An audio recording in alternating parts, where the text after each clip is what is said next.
I think that we could What other? probably. What was that, sir? Oh, you want? Oh I mean, no, I we was can gonna see keep if we going could if you find have one another other. one.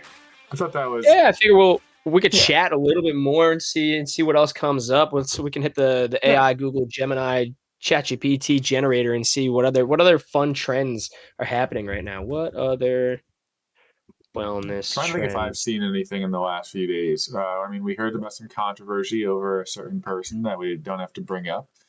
Um, 'Cause I don't really think that's beneficial to anybody. Are you talking about that guy we almost interviewed? Who? Yeah, the guy that we almost Yeah. interviewed.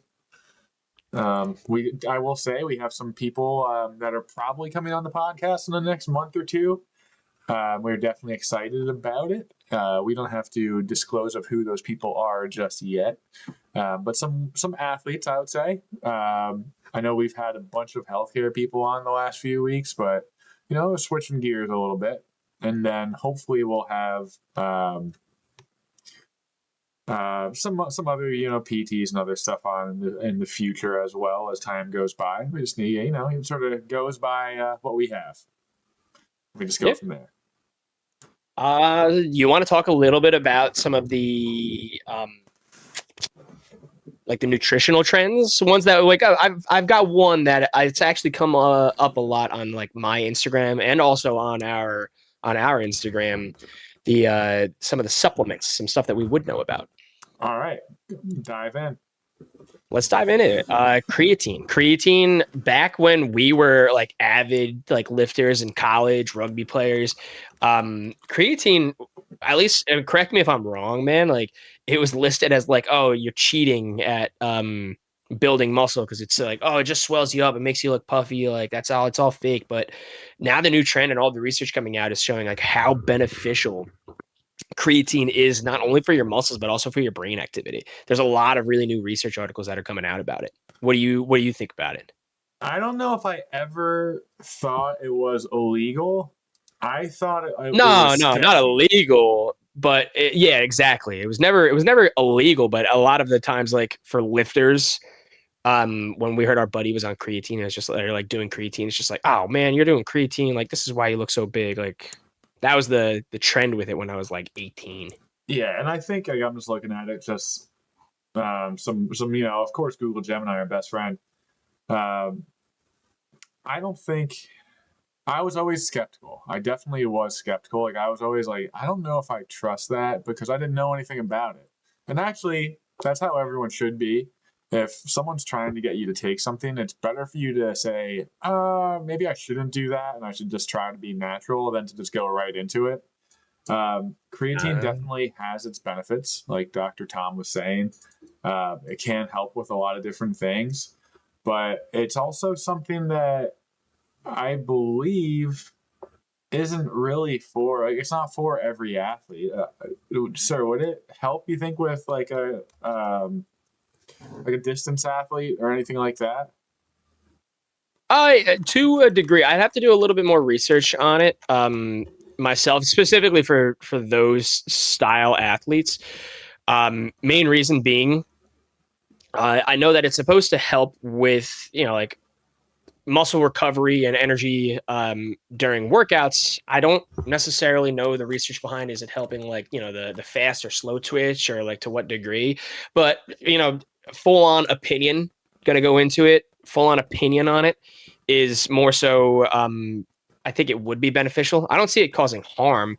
Creatine's present in most of your pre-workouts. I don't want to say every pre-workout, but most of like your avid gym going pre-workouts.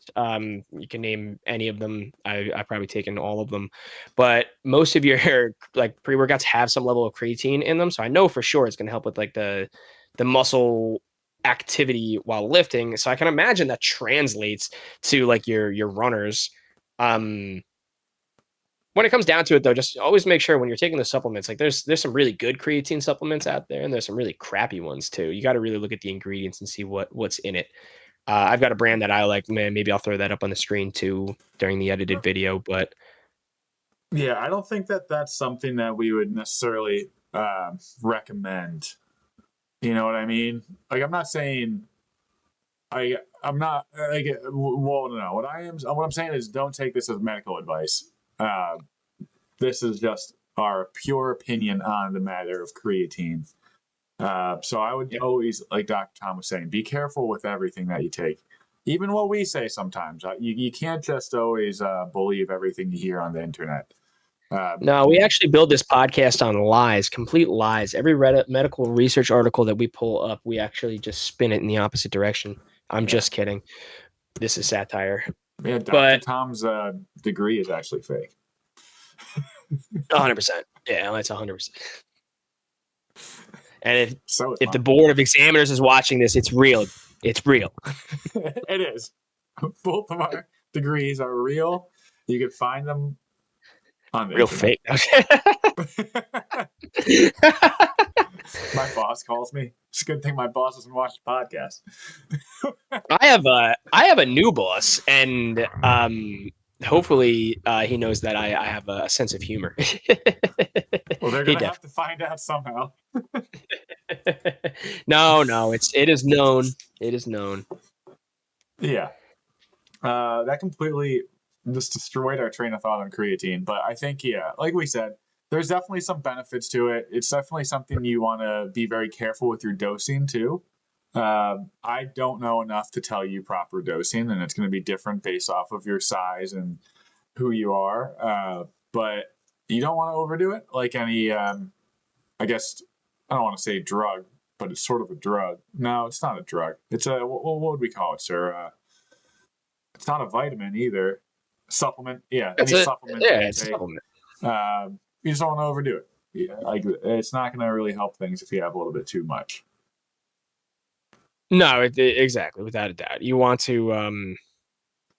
There's dosage recommendations. They typically say for the average sized, like I'll say male, just because I know myself and my weight and my category. I'm 5'8". I'm about 180 pounds, depending on the day, and I know that 5 milligrams is like an okay, like that's the average dose. I can take 10 and be fine. Again, there's dosages for everything, so just always look into that. And if it's new for you, definitely talk to your doctor. And see what they say about it. You know, it's going to be different for age groups. It also plays an effect on like different organs in the body. So if you're on medications, definitely talk to someone about it before just going and snagging it off the shelf. Listen, 99 times out of 100, it's going to be fine. But that one time, you don't want to be the outlier. I lost my train of thought, sir. I saw a thing on Instagram about Jeff Nippard posting his new research article on Science Direct. It is called, that's fun. Yeah, a little side thing. Goodbye, creatine. Load-induced human skeletal muscle hypertrophy, mechanisms, myths, and misconceptions. Interesting. That seems... Yeah, so this is a system review. Or no, it's just a review. It's a literature review. Okay, so this is more about the research that he's read on it and his interpretation, which is always, that's always valuable. And when it comes down to it, you also want to do your own research. But I will say that Jeff Nippard, as much as I want him to be a friend of the podcast, I definitely respect his views on it. I don't think we've watched a single Jeff Nippard video and been like, oh, this might not be what we want it to be. I feel pretty confident in saying that he's overall really good at his research. Yeah, I do think that something people should know about a literature review is that it is the lowest level of evidence, meaning, Dr. Tom, if you can put a pyramid of evidence thing on the screen, that'd be great. And the best possible evidence that you can have for like a research study is called a systematic review. Systematic review is basically taking a bunch of randomized control trials, which are the second highest level, I believe. It's the second highest level of evidence, and the systematic review takes a bunch of those and puts them all into one thing. It tells you all the information from that. So the literature review is the lowest possible level of evidence. And I believe that's right, sir. Is that true? The review one, there might be one below it. I'm currently looking that up now. Evidence Let's see here. pyramid. Background information is technically the lowest. Case series and reports. Editorials and expert opinions, which I would say that probably falls on there. Editorials and expert opinions. Yeah, because it's technically an expert opinion. Like he would be the expert, and he's just. I mean, you just sent me that article too. He's more like he's giving his opinion on it. No. Yeah, I guess I would say that's right. Yeah, it's more expert opinion. I mean, they have like you might be able to say a case series, possibly a case or um like a cohort study because I know he has his gym that Oh no, base. this is Am I I wrong? believe it's more of a no. I think it's they did a review. It's not a randomized control trial. It's uh it I might don't be think it's a critical. systematic review. No, it's not a systematic review, but That's what I mean, though. It's a literature review. this one's Literature confusing. reviews are unfiltered information. No. True. Unless I'm just trying to see. In this review, we critically evaluated several persistent misconceptions. Yeah, it's definitely not a systematic review, but either way, it's like they critically appraised individual article. I don't know. It could be. I don't think that. All right, we need to open up this article. Let's get into this. Yeah, we can open that up and take a peek too. All right. Load induced human skeletal muscle hypertrophy. All right, let's see here. Science Direct. Are we going to have to pay? They just want to know if I'm a robot. Let's see. Jeff Nippert, if I have to pay, I'm never going to do this again. I am human. Okay. Abstract. We skipped the abstract. Tells them that this abstract, everybody, just tells you exactly what you want to hear. So we don't care about that. I'll talk a little bit about it. Basically, they took a bunch of articles together. Our professors would be upset the fact that we can't decipher what kind of research level sure, this is. this is That's a all I'll literature say. review. Okay. For sure. There's no method. There's no tests that they actually did. It's basically just them reporting based off of what certain articles said. So it's based off of research, but it's their opinions based off of research, or it's their analysis based off of research. What that means to us is it's a low level of evidence. It's not bad. It's not like you're like, oh man, you can't listen to this at all. But it's something you take with a grain of salt. It's from a guy that read a bunch of articles and then told you what he found out. Or I shouldn't Yeah, say I mean, a guy, but a bunch of guys that did that. and the key thing with this, I'll say, is like when these literature reviews come out like this, one like you're saying, Aaron, you have to be careful about who's doing the review. And like I mentioned before, Nippert is very passionate about exercise. He's very passionate about hypertrophy. He's very passionate about specific exercise to target specific muscles. So I don't have any hate to throw at him for it. I think that overall, this is probably going to be a pretty good review. And you know what? These kinds of reviews help save you some time to dig into some of the articles that they might have looked at. So what I call this is it's a stepping stone on the way to better evidence to come. Yeah, so overall, the articles that they probably talk about in this review are probably good articles. So if you go down to the reference section, you could probably look into a lot of these articles and find some good information. I do have a little bit of a bone to pick with Jeff Nippert. Although he is very science-based, you can tell that as far as research goes, he's missing a lot. Like you could tell he hasn't gone through any training as far as research and doesn't understand the importance of studies that are more large scale. Like he basically does studies based on himself, as far as I know. I mean, I don't follow Jeff Nippert that closely, but I know like he just had a gym made for himself where he can like really test a bunch of different things. but that's just his body when it comes down to it. Now, he can prove me wrong. He can show that he has 50 to 100 people going to his gym testing these things out. But as far as I know, it's always very small scale groups. So instead of or if not one person, maybe it's like 10 or 15, which again is not enough people. You need hundreds of people in order to have a reputable study, and you need to have a bunch of different demographics too. Unless you're looking specifically at one age group, you need to have a bunch of different things in order to find an actual, I guess, reliable answer or a reliable result to the study. If not, it's just people are putting a bunch of things together that you don't really get the full picture. Yeah, without a doubt. And you have to be careful of when it comes to the to add to it, you have to be careful of like everybody's opinion. Everyone's entitled to an opinion on everything too, of course, but take the opinions with a grain of salt. There's a lot of myths that people go on and attempt to debunk or prove that later get proved another way. So it's research is kind of funny like that. You see it one way and then 5 years later you look at it another way. Just like how we were talking about creatine a second ago, there were so many misconceptions with creatine, and now that's like, oh man, this is literal. This could be gold for us. It's the same thing with the anabolic window back in the day. Everyone was like, after you work out, you've got just like, I forget how long was the anabolic window. Did they say? I mean, it's semi true, but after a workout, you have how long? Like 45, 30 minutes to an hour.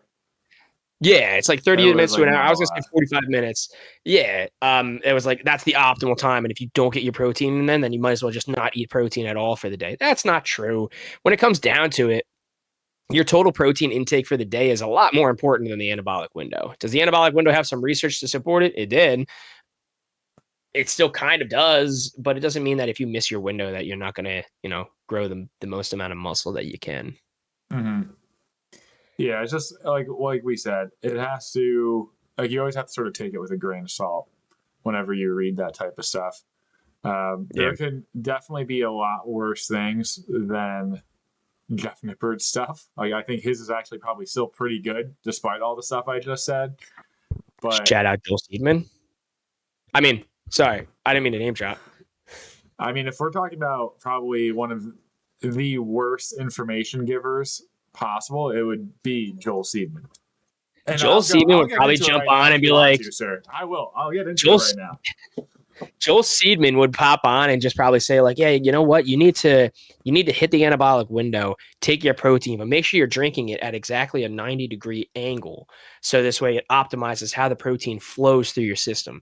That's a Jeff Nippard. That could be not Jeff Nippard. Sorry, Joel Seedman quote right there. If I said Jeff, I meant Joel.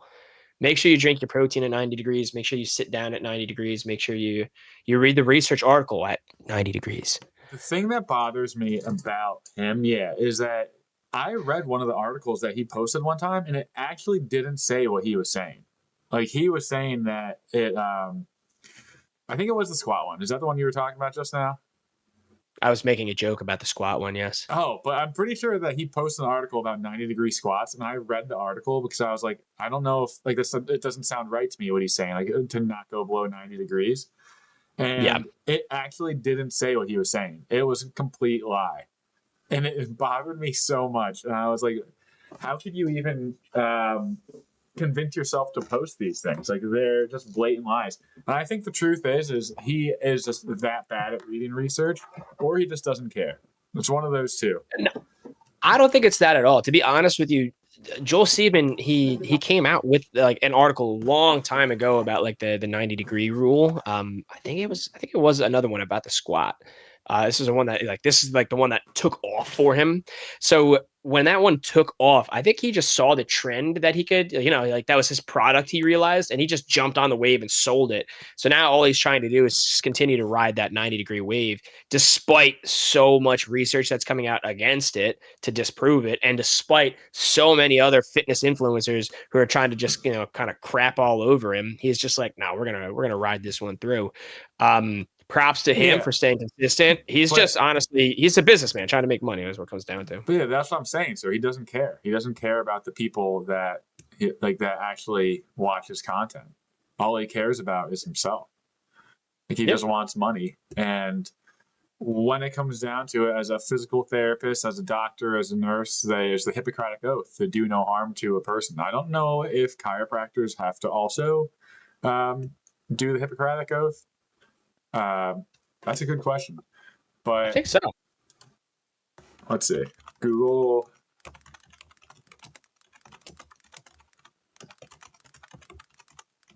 I think they do. Yeah, they have to. Yeah. They take a version of their Hippocratic Oath. I feel like every Yeah. health So professional. everyone has some type of Hippocratic Oath, and Yeah. Actually, I don't think the chiropractic oath has do no harm. It probably But I says mean, it doesn't matter. It doesn't matter if it has do no do harm. harm. But that is something that you're breaking your oath as a healthcare practitioner if you aren't doing it, or if you just don't care about it. And that's where it's frustrating to me, because so many people do watch this channel, and so many people already, sorry everybody, think some stupid things about health and fitness, and just have another person out there that just adds on to that, it makes it tough.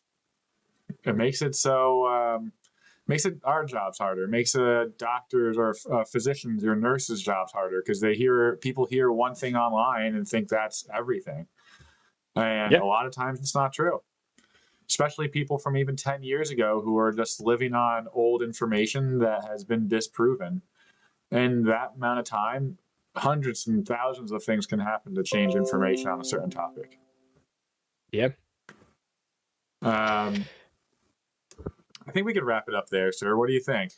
Or do we have anything else to say about the Kairos? I think we went over a lot of really good stuff. Kairos, much. Yeah, let me say one last thing, because I think I ripped on Joel Seedman and chiropractors enough there. There are a lot of good chiropractors. To be a disclaimer, there are a lot of ones that help a lot, that care, that will give a person not only their manual therapy but also exercises and things to improve. But there's also a whole lot of them that don't. And that's I think the part that frustrates me a little bit. And there's bad physical therapists, there's bad nurses, bad doctors, or bad physicians, there's bad everything. But when you see something done more often than not, it starts to frustrate you a little bit. What Dr. Aaron is trying to get to is there's a lot of bad going on inside this world, but if you wake up and do your 50 jumps in the morning, you can make it good. Circling back, do your 50 jumps in the morning. We will too for the next week. And if we feel better next week, you're going to know, because we're going to be all uppity.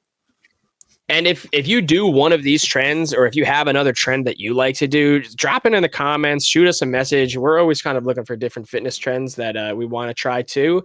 And yeah, let us know. If you think something is really stupid that you see online, also let us know, because we'll talk about it. We'll let you know. Is it stupid? Is it smart? That's it. Have a nice rest of your Saturday, everybody, or whatever day it is, whenever you're watching this, if you're watching this, and have a good one.